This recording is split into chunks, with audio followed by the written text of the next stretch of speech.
Agihit kadamuhit na hitabo yana din ya kalibutan. Nangalimtan tanatat kalugaringon. Ngandanay, di rin na kita maaram kung ano't aton bubuhaton. Kinanglan ko na da mag-inom. Kumusta mga katropa, mga kasangkayan?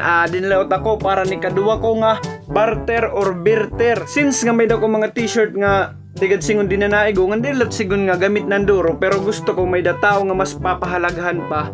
Ito nga mga t-shirt nga nakatagula ako na parador. So a while ago mga katropa, nagpost ako akong timeline, nakigbarter ako usa nga t-shirt ngan duwa nga grande. Syempre gle-level up ta kay danunaw sa lang nga grande naton. Ngan syempre bago kita magdesisyon kinanglantan usa nga tao nga makakabulig aton pagdesisyon. Importante ni nga desisyon ngan hiyatak papakyanhan ko ni papadayon ko bait akon pakikigdila na akong t-shirt. So kakadiyon tayat usa nga balay kay hiyat makagag desisyonin in maupay parte ni. Nay may dako papakyan.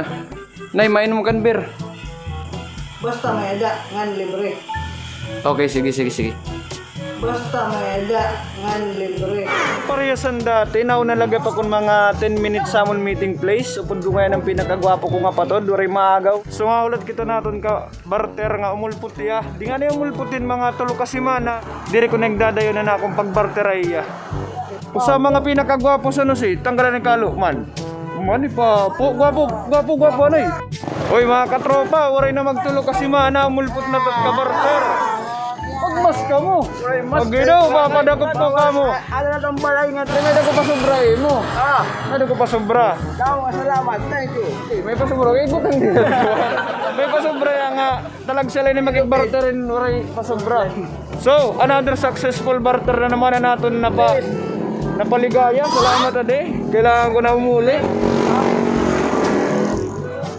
So kailangan ta na umuli kayo nakikikinuminanay. So para yung lagap danuna usa na liwat nga kabarter nga katropa anaton napalipay dire la basta t-shirt anat nahatag kundi nataganta pa yung pasubra nga sandubag. So darata na anaton ginbalyo